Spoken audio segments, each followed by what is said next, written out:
Shalom, salam sejahtera buat kita semua. Berjumpa lagi di hari yang ke-32.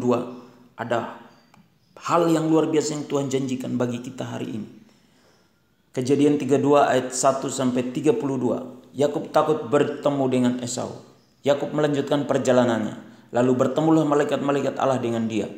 Ketika Yakub melihat mereka, berkatalah ia, "Ini bala tentara Allah." Sebab itu dinamainyalah tempat itu Mahanaim. Sesudah itu Yakub menyuruh utusannya berjalan lebih dahulu mendapatkan Esau, kakaknya, ke tanah Seir, daerah Edom. Ia memerintahkan kepada mereka, "Beginilah kamu katakan kepada tuanku, kepada Esau, beginilah kata hambamu Yakub.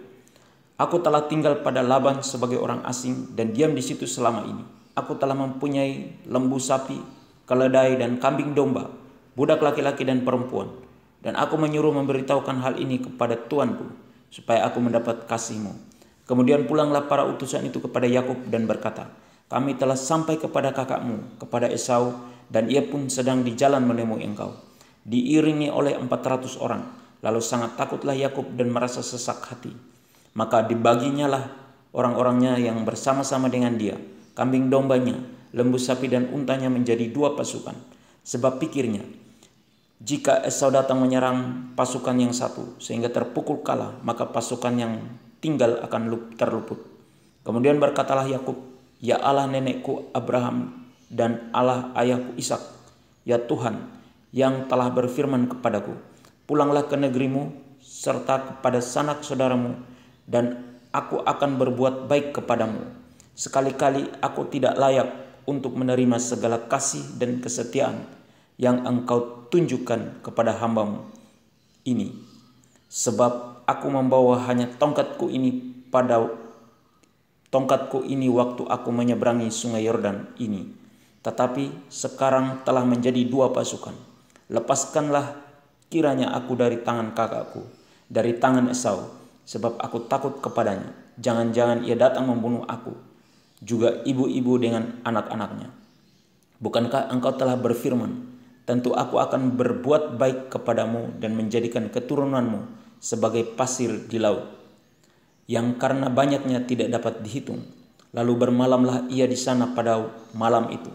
Kemudian diambilnyalah dari apa yang ada padanya suatu persembahan untuk Esau kakaknya, yaitu 200 kambing betina dan 20 kambing jantan, 200 domba betina dan 20 domba jantan, 30 unta yang sedang menyusui beserta anak-anaknya, 40 lembu betina dan 10 lembu jantan, 20 keledai betina dan 10 keledai jantan.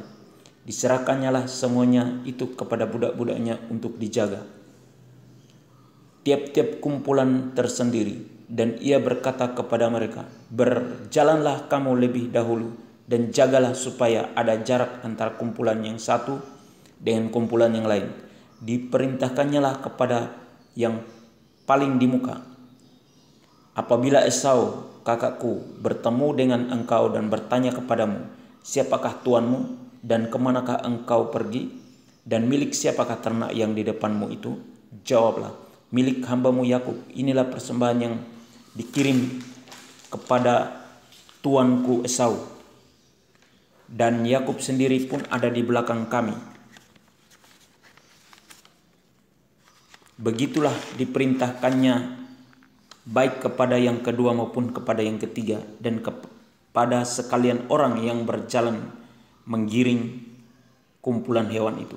Katanya, 'Seperti perkataanku tadilah kamu katakan kepada Esau, apabila kamu berjumpa dengan dia. Dan kamu harus mengatakan juga, hambamu Yakub sendiri ada di belakang kami.' Sebab pikir Yakub, 'Baiklah aku mendamaikan hatinya dengan persembahan yang diantarkan lebih dahulu. Kemudian barulah aku akan melihat mukanya. Mungkin ia akan menerima aku dengan baik.' Jadi persembahan itu diantarkan lebih dahulu, tetapi ia sendiri bermalam pada malam itu di tempat perkemahannya." Pergumulan Yakub dengan Allah. Pada malam itu Yakub bangun dan ia membawa kedua istrinya, kedua budaknya perempuan dan ke-11 anaknya, dan menyeberang di tempat penyeberangan sungai Yabok. Sesudah ia menyeberangkan mereka, ia menyeberangkan juga segala miliknya. Lalu tinggallah Yakub seorang diri, dan seorang laki-laki bergulat dengan dia sampai fajar menyingsing. Ketika orang itu melihat bahwa ia tidak dapat mengalahkannya, ia memukul sendi pangkal paha Yakub, sehingga sendi pangkal paha itu terpelecok. Ketika ia bergulat dengan orang itu, lalu kata orang itu, "Biarkanlah aku pergi, karena fajar telah menyingsing," sahut Yakub. "Aku tidak akan membiarkan engkau pergi jika engkau tidak memberkati aku." Bertanyalah orang itu kepadanya, "Siapakah namamu?" Sahutnya, "Yakub." Lalu kata orang itu, "Namamu tidak akan disebutkan lagi Yakub, tetapi Israel, sebab engkau telah bergumul melawan Allah dan manusia, dan engkau menang." Bertanyalah Yakub, "Katakanlah juga namamu." Tetapi sahutnya, "Mengapa engkau menanyakan namaku?" Lalu diberkatinyalah Yakub di situ. Yakub menamai tempat itu Peniel, sebab katanya, "Aku telah melihat Allah berhadapan muka, tetapi nyawaku tertolong." Lalu tampaklah kepadanya matahari terbit ketika ia telah melewati Peniel, dan Yakub pincang karena pangkal pahanya. Itulah sebabnya sampai sekarang orang Israel tidak memakan daging yang menutupi sendi pangkal paha, karena dia telah memukul sendi pangkal paha Yakub pada otot pangkal pahanya. Ada pesan Tuhan buat kita agar kita jangan takut kepada manusia, melainkan hanya kepada Allah. Perintah untuk selalu menyembah Tuhan dan meminta petunjuk Tuhan sebelum kita bertindak. Janji Tuhan agar berkat dan pertolongan dari Tuhan